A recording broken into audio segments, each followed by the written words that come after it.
All Vidarbha conclave के माध्यम से हम सब लोग मिलकर टैक्सेशन के क्षेत्र में जो बदलाव हुए हैं, जो होने वाले हैं, उसको किस प्रकार से हम लोग लोगों तक पहुंचाएंगे, किस प्रकार से उस पर हम काम करेंगे,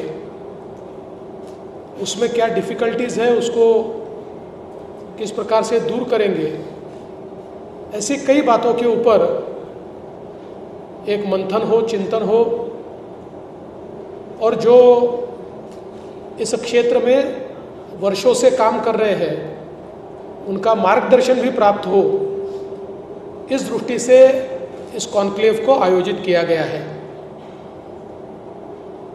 मुझे याद है वो दिन जब हमारे प्रधानमंत्री मोदी जी ने देश भर के चार्टर्ड अकाउंटेंट्स के साथ एक संवाद किया था, और उस समय प्रधानमंत्री जी ने कहा था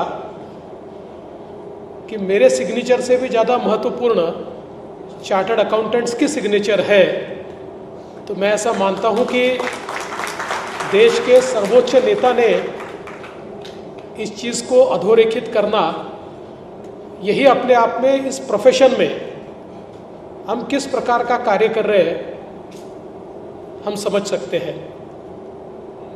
और एक बहुत ही महत्वपूर्ण वाक्य रतन टाटा जी का भी है। उन्होंने कहा था कि I employ MBA graduates to run my business, but I employ chartered accountants to teach these MBA graduates how to run the business. मुझे लगता है कि इतने बड़े व्यक्ति ने इस प्रकार की बात को कहना यही अधोरेखित करता है कि किस प्रकार का कार्य हम लोग करते हैं। और हम जब अकाउंटेंट की बात करते हैं तो अकाउंटेबिलिटी ये उसके साथ जुड़ता है। Accountancy is all about accountability, और हमारे जीवन के किसी भी क्षेत्र में अकाउंटेबिलिटी का होना यह बहुत महत्वपूर्ण है। If there is a government has to be accountable, if there is a person he has to be accountable, if there is a professional he has to be accountable. Accountability का होना यही अपने आप में एक प्रकार से समाज को दिशा देता है। When we say that we have to create an order, what is order? Order is all about accountability. When everything in your life is accountable, then life is said to be in order. और इसलिए मुझे लगता है कि एक बहुत महत्वपूर्ण इस प्रकार का काम हम लोग सब करते हैं। और विशेष रूप से भारत जैसे बड़ी ही तेजी से विकसित होने वाली अर्थव्यवस्था में हमारा जो रोल है, हमारी जो रिस्पॉन्सिबिलिटी है, वो अधिक महत्वपूर्ण हुई है। विशेष रूप से हम लोगों ने देखा कि जब से हमने GST स्वीकारा है, GST के बारे में कुछ लोगों का मत अच्छा होगा, किसी का खराब होगा, किसी को लगता होगा इसमें तकलीफ ज़्यादा है, किसी को लगता होगा नहीं इससे सहूलियत हुई है। पर एक चीज़ हम सब लोगों को माननी पड़ेगी कि जब से GST आया है तब से हम लोग एक टैक्स कंप्लायंट सोसाइटी की ओर अग्रसर हो रहे हैं। और किसी भी देश को अपनी तरक्की के लिए एक टैक्स कंप्लायंट सोसाइटी की आवश्यकता होती है। आज अगर कोई एथिकल बिजनेस करना चाहता है तो उसके लिए एक लेवल प्लेइंग फील्ड होनी चाहिए। एक प्रकार से वो लेवल प्लेइंग फील्ड आज GST के कारण हमको मिल रही है। उसमें दिक्कतें हैं, लेकिन इस देश में जो हमने तरक्की की उसमें हम लोगों ने अगर कोई बहुत महत्वपूर्ण तरक्की की होगी तो मैं ऐसा मानता हूं कि जीएसटीएन जैसा नेटवर्क हमने तैयार किया। आज अगर जीएसटीएन जैसा नेटवर्क हम खड़ा नहीं करते तो जिस समय जीएसटी आया था उस समय कई जगह में जाता था, कई संगोष्ठियों में जाता था, कई एसोसिएशंस में जाता था, तो कई जगह मुझे भाषण सुनने को मिलता था कि दुनिया के 100 देशों ने जीएसटी ट्राई किया, उसमें से 90 देश फेल हो गए। भारत जैसा खंडप्राय देश है, यहाँ इतनी अलग अलग लोग हैं, अलग अलग हमारे स्टेट्स हैं, यहाँ पर जीएसटी सफल नहीं हो सकता। लेकिन जीएसटीएन जैसे नेटवर्क के कारण हम लोगों ने जीएसटी को सफल बनाया। आज we have become a single market. हम लोगों ने स्टेट्स के बीच के बैरियर्स तोड़ दिए और मैं देख रहा हूँ महाराष्ट्र जैसे देश राज्य में आज जो हमारा टैक्स कलेक्शन है वो पिछले 7 सालों में दुगने से ज़्यादा बढ़ा है, मोर देन 2 टाइम्स। तो इसका मतलब ये है कि हम एक टैक्स कंप्लायंट सोसाइटी की ओर बहुत तेजी से बढ़े। एक हमने लेवल प्लेइंग फील्ड तैयार की है और आज जिस प्रकार से हमारे प्रधानमंत्री जी ने अपेक्षित किया था कि हमारे जो अकाउंटेंट्स हैं उनके जिम्मे इस जीएसटी को सफल बनाना है, और मैं ऐसा कहूँगा कि आप लोग इस परीक्षा में पूरे तरीके से खरे उतरे और इसी के कारण आज देश में हम लोग देख सकते हैं इनडायरेक्ट टैक्स, डायरेक्ट टैक्स दोनों में भी एक बॉयंसी हमको दिखाई पड़ती है।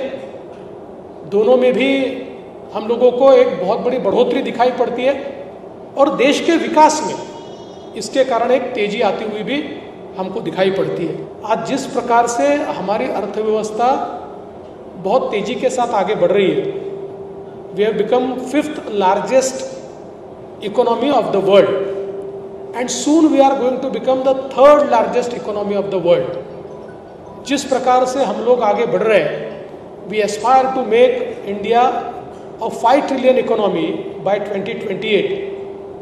लेकिन दुनिया के लोग ये कहते हैं कि between 2028 and 2030 India can become 9 trillion economy. हम 9 ट्रिलियन की इकोनॉमी भी हो सकते हैं। जिस गति के साथ आज हमारा विकास हो रहा है, जिस गति से हमारी अर्थव्यवस्था बढ़ रही है, और मुझे ऐसा लगता है कि अगर हम विकास के मॉडल को देखें तो एक मॉडल ये हम लोगों ने देखा कि जिसमें हम सभी लोग गरीब रहे और गरीबी की ओर भाषण करते रहे और देश चलता रहे, ये एक मॉडल था।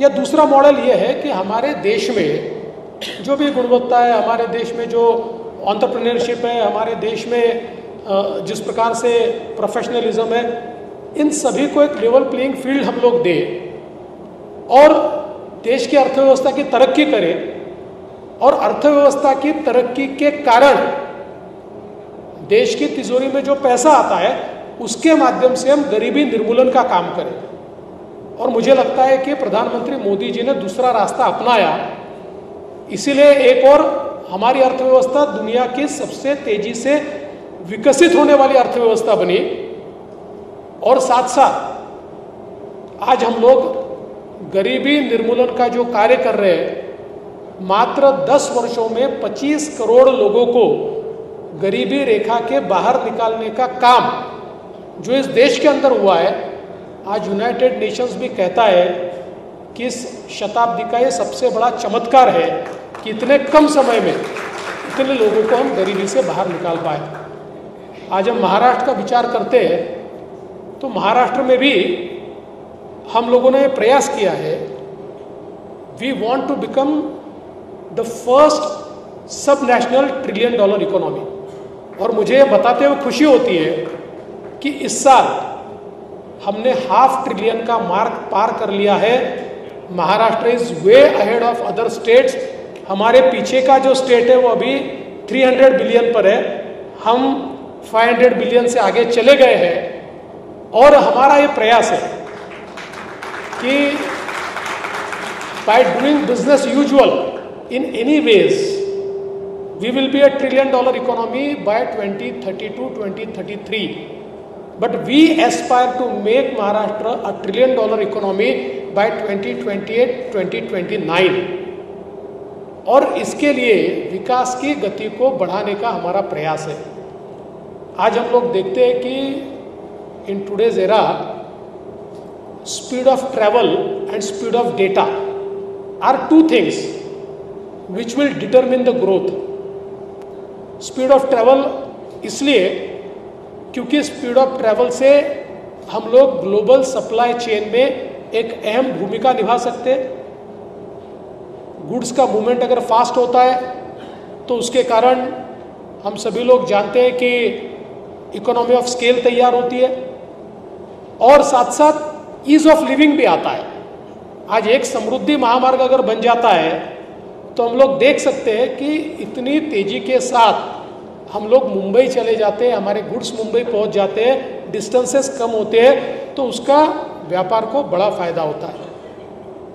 और आज हम जिस एरा में हैं उस एरा में स्पीड ऑफ डेटा ये भी बहुत महत्वपूर्ण है, क्योंकि जिस प्रकार से हमारा जॉब मार्केट चेंज हो रहा है, जिस प्रकार से हमारी अर्थव्यवस्था डेटा ड्रिवन हो रही है। हम लोग पहले कहते थे कि भाई data is more precious than oil, आज वो हो गया है। अभी ऑयल की कीमत से डेटा की कीमत आगे बढ़ गई है, इट इज सरपास्ड। और भारत एक ऐसा देश है जो दुनिया में सबसे ज़्यादा डेटा कंज्यूम कर रहा है, डेटा तैयार कर रहा है। तो ये जो स्पीड ऑफ डेटा है, हम लोगों ने 5G लॉन्च किया। प्रधानमंत्री जी ने 5G जिस समय लॉन्च किया उस समय हमने कहा कि दुनिया के साथ हम 5G लॉन्च कर रहे हैं, लेकिन दुनिया से पहले हमको 6G लॉन्च करना है, क्योंकि आने वाले समय में हम लोग ये समझ रहे हैं कि जिस प्रकार से स्पीड ऑफ डेटा हमारे बिजनेसेस को डिटरमिन करेगा और विशेष रूप से आर्टिफिशियल इंटेलिजेंस के आने के बाद हमारे सबके नेचर ऑफ जॉब्स चेंज हो रहे हैं। मैं ऐसा मानता हूँ कि आपके भी क्षेत्र में आर्टिफिशियल इंटेलिजेंस के टूल आपका जॉब का नेचर पूरे तरीके से बदल रहे होंगे। आज हम लोग देखते हैं कि एक ज़माना था, मैं चूँकि वकील हूँ, प्रैक्टिस तो ज़्यादा की नहीं, लेकिन जो वकालत करने वाले लोग हैं उनका सबसे बड़ा काम होता था कि भाई एक केस है तो इसमें सुप्रीम कोर्ट ने क्या जजमेंट दिया उसको ढूंढो, अलग अलग जजमेंट का कंपाइलेशन करो। अब ये सारा कंपाइलेशन चैट जीपीटी कर देता है, उसको केवल कमांड देनी पड़ती है, उसमें ढूंढने की आवश्यकता नहीं पड़ती। तो मुझे ऐसा लगता है कि ये जो एक चेंज है इसको भी हमको अडैप्ट करना पड़ेगा। देखिए, एक बात पक्की है कि आर्टिफिशियल इंटेलिजेंस ये ह्यूमन इंटेलिजेंस से आगे नहीं जा सकता, एक टूल है। मैं हमेशा ये कहता हूँ कि हमसे तेजी से घोड़ा दौड़ता है, लेकिन घोड़े पर हम बैठ गए तो उसको किस दिशा में दौड़ाना है ये हम तय करते हैं। आर्टिफिशियल इंटेलिजेंस भी एक ऐसा घोड़ा है कि जिस पर बैठकर हम उससे आगे सोच सकते हैं, उसके आगे थिंक कर सकते हैं, और उसके माध्यम से हम लोग अपनी एफिशिएंसी को, अपनी अकाउंटेबिलिटी को और ज़्यादा बढ़ा सकते हैं। तो मुझे लगता है कि आने वाले 5 साल सारे प्रोफेशंस के लिए एक प्रकार से संक्रमण के साल है। जब व्यवस्थाएं चेंज होने वाली है, उन व्यवस्थाओं के लिए जो हमने टूल्स तैयार किए हैं वो टूल्स चेंज होने वाले हैं। आज हम लोग स्टेट जीएसटी में आर्टिफिशियल इंटेलिजेंस का टूल यूज़ करते हैं, तो हम लोगों को कम से कम रेड करते हुए, कम से कम लोगों को तकलीफ देते हुए कौन इवेजन करता है टैक्स का, ये हम लोगों को पता चल जाता है। तो धीरे धीरे हम लोग इसकी ओर बढ़ रहे हैं, और मुझे लगता है कि आपने भी उसका विचार किया होगा। उसकी एडेप्टेबिलिटी, एक न्यू ऑर्डर जो तैयार हो रही है, इस न्यू ऑर्डर की एडेप्टेबिलिटी, इसके ऊपर भी हमको विचार करना पड़ेगा। आज हम लोग देख रहे हैं कि जिस प्रकार से लॉजिस्टिक्स का क्षेत्र एक सेंटर स्टेज ले रहा है, क्योंकि धीरे धीरे हम जैसे ही मैन्युफैक्चरिंग इकोनॉमी की ओर बढ़ रहे हैं, तो मैन्युफैक्चरिंग इकोनॉमी को सर्विस इकोनॉमी जब तक उतनी रोबस्ट डेवलपमेंट के साथ आगे नहीं बढ़ाती, जब तक ग्लोबल सप्लाई चेन में हम लोग भागीदारी नहीं करते, तब तक ये जो परिवर्तन है, इस परिवर्तन को हम नहीं ला सकते। और मुझे लगता है ये परिवर्तन हमारे देश में हो रहा है, हमारे प्रदेश में हो रहा है। अभी परसों ही हम लोगों ने नई लॉजिस्टिक पॉलिसी तैयार की। इस पॉलिसी में नागपुर और वर्धा के बीच हम लोगों ने नेशनल लॉजिस्टिक हब तैयार करने का निर्णय लिया है, जो एक ऐसा लॉजिस्टिक हब होगा कि नागपुर का जो एक सेंटर प्लेस के रूप में, एक 0 माइल के रूप में जो एक ज्योग्राफिकल एडवांटेज है, उस एडवांटेज को लेते हुए नागपुर को पूरे देश का डिस्ट्रीब्यूशन हम कैसे बना पाए, इस प्रकार का प्रयास हम लोग इस लॉजिस्टिक हब के माध्यम से करने वाले हैं।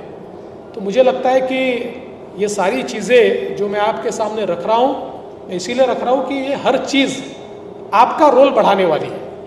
ये हर चीज़ आपके लिए नए अवसर भी तैयार करने वाली है और नई चुनौतियाँ भी तैयार करने वाली है।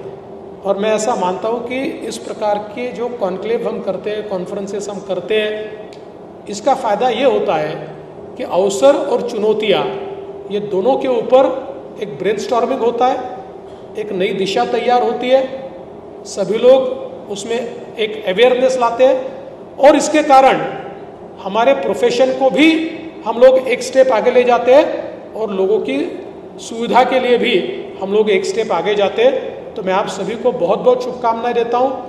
आपका मैं मनपूर्वक यहाँ पर आभार भी व्यक्त करता हूं कि आप लोगों ने इस कार्यक्रम के लिए मुझे बुलाया और मुझे जो मन में था वो मैंने आपके सामने रख दिया है। शायद रेलेवेंट होगा, शायद इर्रेलेवेंट होगा। जो रेलेवेंट है वो समझ लीजिए, जो इर्रेलेवेंट है छोड़ दीजिए। बहुत बहुत धन्यवाद।